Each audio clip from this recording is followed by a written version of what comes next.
Hey everyone, and welcome back to our series on Necromunda. This episode we're going to be doing a lore dive deep into the history of the planet of Necromunda, how it developed from a thriving mining colony in the pre-Imperial Age to the irradiated battleground of vicious gang warfare in the grim, dark, cyber-dystopian future of the 41st millennium. Now, I tried to condense this all into one 20-minute video. However, after reading the lore and writing the script, I realised I'd be doing a great disservice to this story if I foreshortened it, because not only is it one that defines the world of Necromunda, but it acts as quite a beautiful microcosm as the wider existence of the 41st millennium.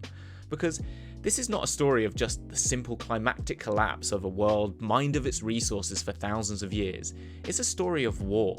Horrific and terrifying war. A war that pervades the wider galaxy of the 40k system and defines the reality of hopelessness and despair that I think is something that really needs to be discussed and talked about further. So maybe we'll do that in a later video or do this in this series.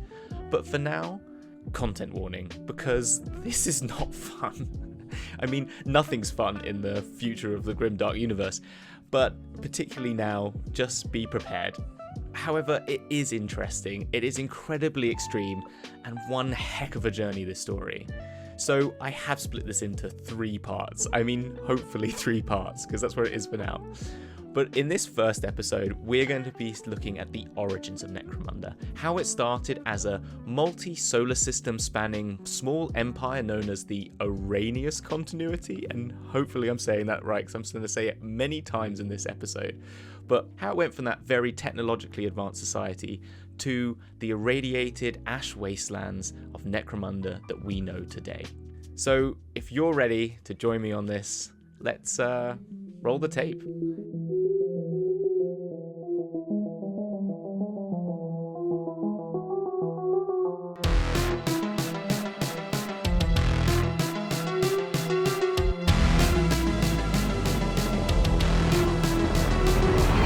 Okay, just a quick interjection here before we get started.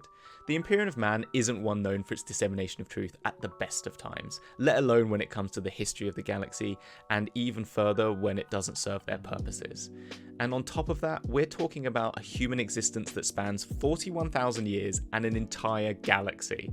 So time, distance, and the whispers between the warp will have manipulated these stories before they've even entered the record books, let alone have been dusted with that imperial truth. And as such, and as GW say, there are unreliable narrators. There are always people on each side of history with different views on what is real and what is true. So just saying, take all of this with a pinch of salt. And additionally to that, and this is something that happens a lot more in the TTRPG space, and I don't think is something that's transitioned very much more into the GW world of gaming, and I think it's a real sadness, because I think any story that's delivered to you in a game book, you take that and make it your own. I mean, Warhammer and all of these games are for everyone, and I will stand by that on many fronts. But on this one in particular, take these stories, break them down, tear them up, and add whatever you want to make them yours, because it's not my game, it's not Games Workshop games, it's your game. And so if you want to add female Space Marines, if you want one Xenos race to be a part of the Imperium, you do that, please, because that's what will make these games very special to you, and I think that should happen more in this setting and in this community. So yeah, that's all I really wanted to say for now, but I feel it's something that needed to be said, and I hope you will take that as we move forward these stories, because this is just one version of history, and as we all know, history is not always true. So to start, we have to go back deep into an age known as the Dark Age of Technology. This was about 15,000 years before the 40k setting that we know today, so 25k if you will. At this time, the peoples of Terra, Earth for the uninitiated, freely travelled the infinite void of space, reaching far out across the galaxy, exploring new worlds, developing immensely powerful technology, and discovering the secrets of the universe. It was a time of great wonder, exploration, and interconnectivity between all peoples of humanity. One of these infinite new colonies formed by the peoples of Terra was centered on a planet known as Araneus Prime. Now, this very average industrial mining world was the heart of a wider stellar empire known as the Araneus Continuity. Through its rich mineral wealth, ancient warp gates that interconnected its cluster of smaller systems, and a close proximity to the Segmenta Solar, aka the solar system for everyone else at home, this small empire thrived, becoming a dominant power in the region. But that was all about to change, and in the only way this 40k grimdark universe knows how, in very drastic and extremely deadly circumstances. Throughout the galaxy at this time, humanity relied heavily on its technology. It was the cornerstone of their power, and as such it relied heavily on extremely capable and powerful AI. Yeah, we all know where this story's going. These artificial intelligences, built in human-like form to act as the labour and military forces of humanity, were known as the Men of Iron. Eventually though, they all as one rose up and turned against their human creators, beginning a galaxy-spanning war that spurned a galactic alliance of humanity and beyond that was unseen in its time and since. And this war brought about such great catastrophic change. Through the use of immensely powerful weapons of such great destruction, entire continents were levelled by singular events.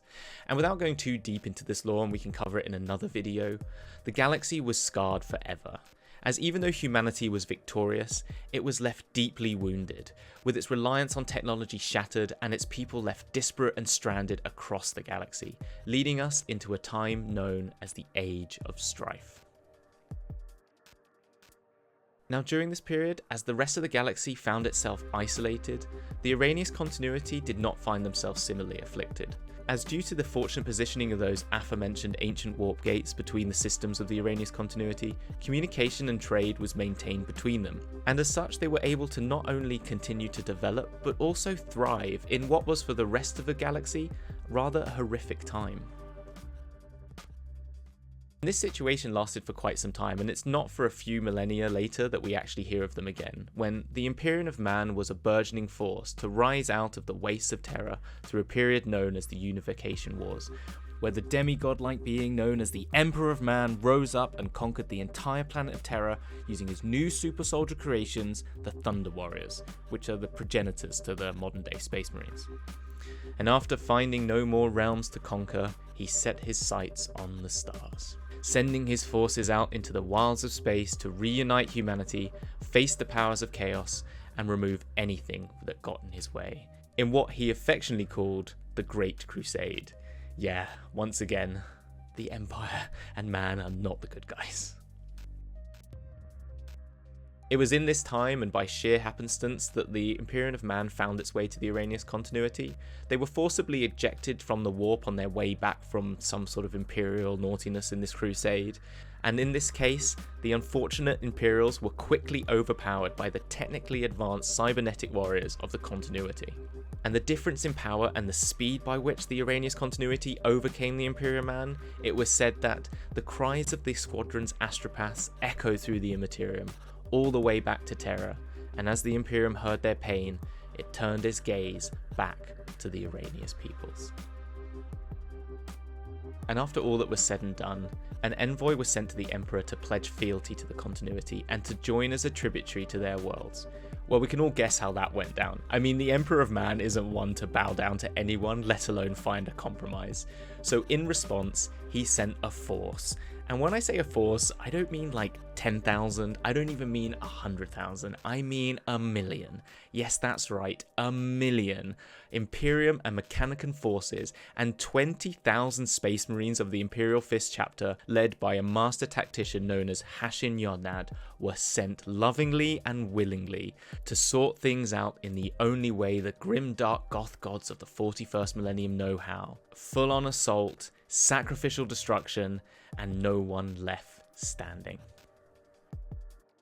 It took 2 months, 2 months, until that was all that was left of the Continuity was the singular hub world of Araneus Prime. And it wasn't until then, when they looked up at the stars and the overwhelming force of the Imperium, that they raised the white flag of surrender. Their technical might in the end was no match for the genetic super soldiers and incredible numbers of the Imperial war machine. However, this is not the end of the story. Because as the Imperium moved in to claim the final world left standing in the Araneus Continuity, an unknown force emerged through one of its ancient warp gates that had been instrumental in the success of this once thriving community, and began an even more horrifying and destructive war. Described as an unknown menace, a darkness deeper than the void of living lightning and flame-wreathed chrome, they left a destruction in their wake that the Imperium could only dream of implementing. This incredibly dominant alien army immediately destroyed 6 of the solar systems in the continuity by igniting their own suns and torching the worlds that surrounded them. Yonad, known for his detailed and considered plans executed with brutal swiftness, quickly chose to consolidate his defense on the very hub worlds of the Araneus Continuity, in a hope that they would be able to at least protect part of the territory. Yet this unknown enemy appeared in system after system, ever increasing its reign of terrifying power. As such, Yonad was left no choice. He had to destroy the gates, and once the final gate of the Araneus Prime exploded, the enemy simply vanished into the void as if they never existed. The end of the war left only one planet remaining, and that was Araneus Prime itself. The rest were burned by their own stars, left as floating remnants of ash and rubble in the darkness that persists amongst the cosmos. In these battles against these alien horrors, thousands of Imperial fists and billions of human lives were lost, leaving a scarred and battered Araneus Prime. The planet itself, ravaged by an unnatural fire that pervaded, the Earth cracked and warped by the constant barrage it undertook during the siege, leaving it an ashen waste with but pockets of humanity who lived amongst its disparate towers of life, the hive cities that we know today. This broken ruin of a world, left to live undead amongst the cold embers of its empirical past, was renamed in the honour of its new existence as Necromunda. Now, if I was going to put my money on it, I actually thought maybe that alien race might be the Necrons or the Catan. You know, they have living lightning and flame-wreathed chrome armor, so, you know, that's kind of what it springs to mind. And I do remember reading something about them emerging from warp gates in Tomb Worlds, but I don't know, it could be anything in this era. You know, this is way before the era that we know now, and there were lots of other alien races that humanity hasn't even come across yet. Now, a few centuries later, to add insult upon further injury, an Ork warg made its way to the realm. Striking out at dozens of systems, it found its way to the ever-scarred world of Necromunda. The Imperial Fists, who were the de facto space marines left in charge of Necromunda, quickly sped into space to try and stop the Ork warg. However, a few of them made its way to the surface, and the Imperial Fists followed suit, starting a conflict that decimated an entire southern hive cluster, leaving a ruin and rubble in their wake.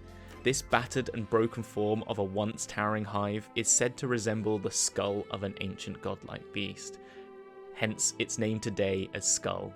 Now, I bring this up because it probably will turn up later in the story, but for now, it sounds like a really cool place for a dungeon crawl. The Imperial Fist then thought it was quite a good idea to set up a permanent presence on Necromunda, using its peoples as a resource to feed its own legion. However, this came at a time when a person named Horus was having some serious daddy issues, and as such, and because the Imperial Fist's leader was Rogel Dawn, who was in command of the protection of Terra in a great siege mounted by this Horus's traitor Imperial forces, the Imperial Fists were sent back home, leaving Necromunda alone. Anyway, that's a story that we can deal with in another series on another YouTube channel. But for now, we find ourselves with the world of Necromunda, the irradiated ash wastes we know and love today. But what happens next determines the shape of the peoples of Necromunda, forging them into a society of ruthless gang warfare, extreme financial disparity, and a constant struggle for existence in what is known as the Lawless Age. So for me, that feels like a pretty good place to end this first chapter. But next time we will see how the story of the Iron Lords continues to pervade for millennia to come, the rise and fall of the gangs and their high houses, and the emergence of a person named Helmor who will shape the future of Necromunda forever. So until next time, press that like, hit subscribe, click the bell for notifications, and continue on this journey with me next time. So until then, you stay safe in the Underhive. Bye everybody.